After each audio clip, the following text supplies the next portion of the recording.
For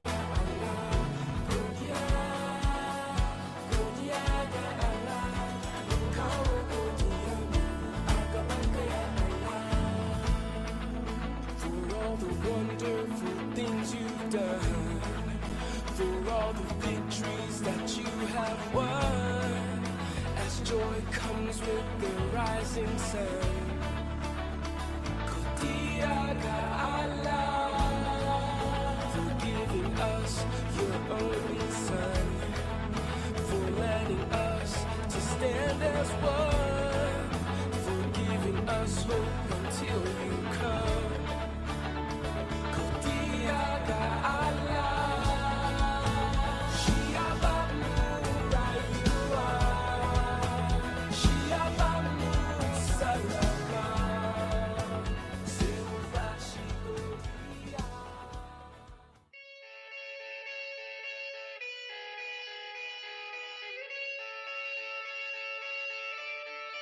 Welcome to the podcast of the International Committee on Nigeria, also known as ICON.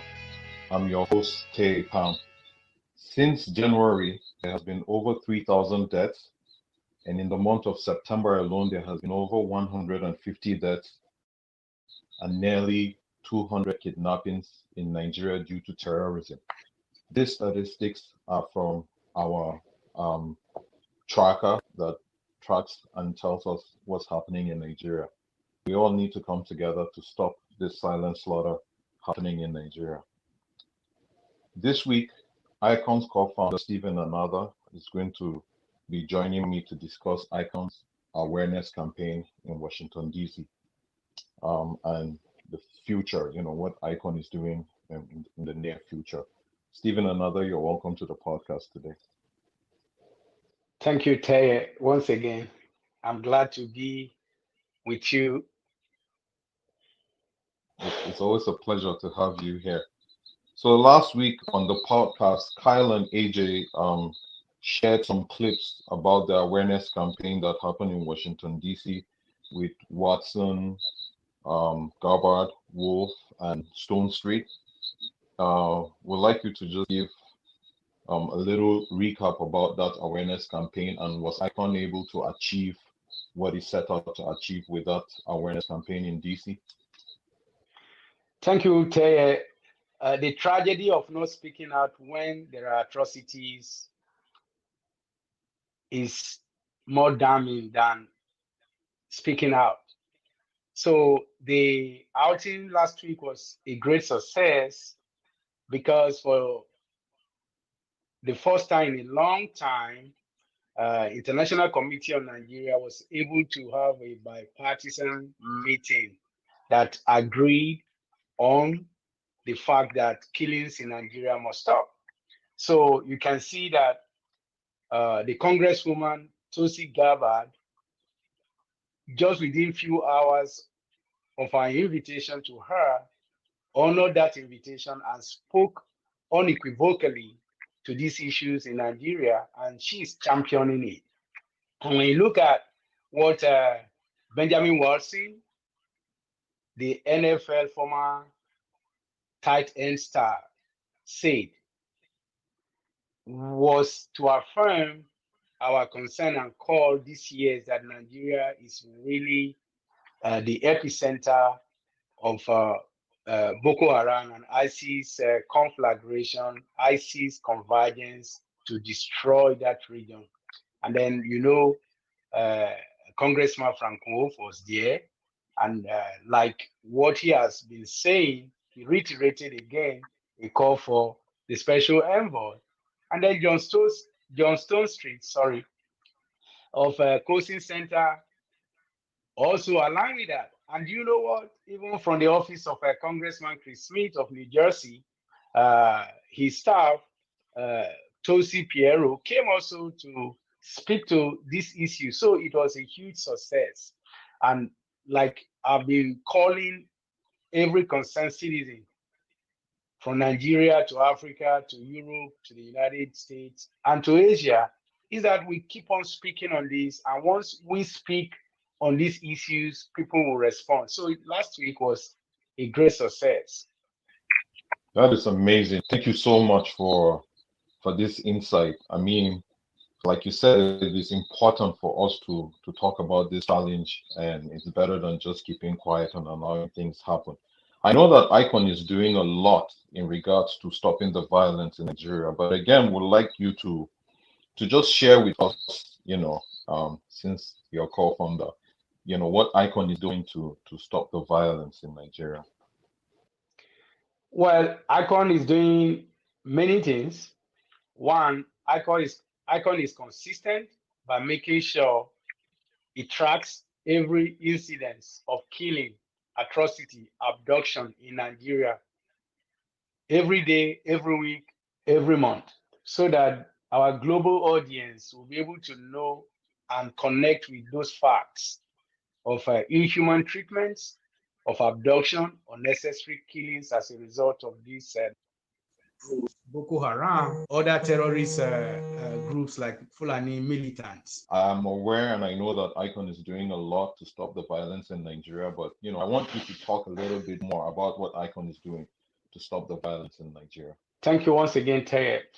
ICON is engaging with policymakers in Europe, in the United States. We also engage congressmen and women, senators, and try to bring this their attention to what is happening in Nigeria because it's a global tragedy, and also it needs global action because we discovered Nigeria government is not taking any concrete step or action to end these killings. So an ICON is also good at providing information on the daily killings taking place in Nigeria through ICON uh, PSG incidents tracker. So you can find that at silenceslaughternnigeria.com.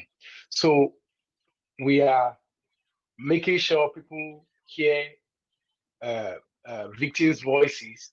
And also you can see that ICON Weekly has been on this challenge on Hear Their Voices with Anna and Priscilla.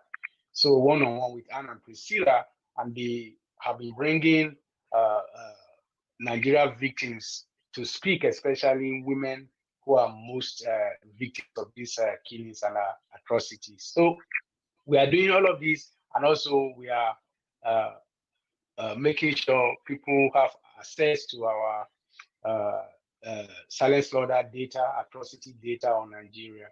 And this has been complementary, and this has actually informed a lot of people who are unaware of what is happening in Nigeria to connect by this information. I am particularly very impressed about the incidents tracker, and the statistics sometimes just blow your mind.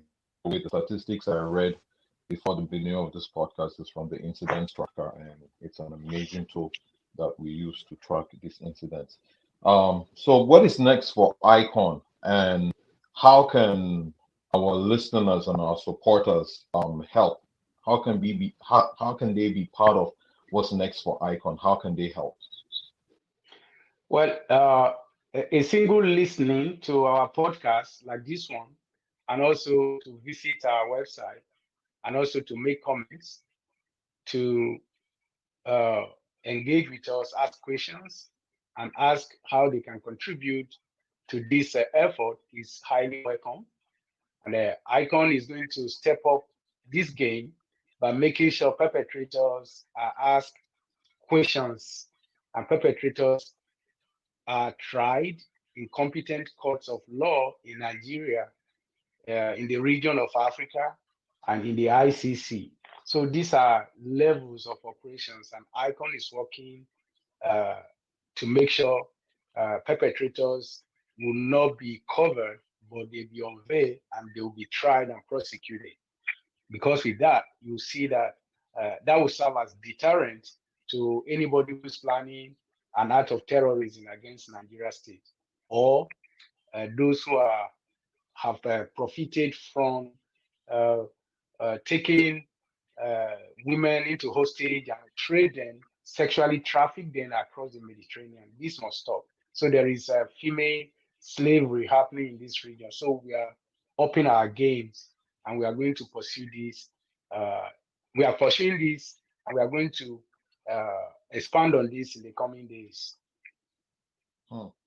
That's awesome. I must commend that effort because one of the things that continues to inspire and motivate these killings is the fact that perpetrators are not, served some form of justice. So it encourages more of them to do more. Thank you once more for honoring our invitation, Stephen, and thank you for the insights and the knowledge you continue to give us in this regard. It's always an honor to have you here. Thank you. My pleasure. So that's all we have for you today on the podcast. Will you please go to our website on www.iconhelp.org and see what we're doing there and see how you can contribute to stopping the violence and the silent slaughter happening in Nigeria. Visit our social media and platforms on Facebook, on Instagram, on Twitter. Make comments, share your perspectives on what's happening in Nigeria, and you can ask questions, and we'll see if we can answer them next week. But it's always a pleasure being with you. Thank you for your support, and thank you for coming along with us in this journey. Have a beautiful weekend. Thank you.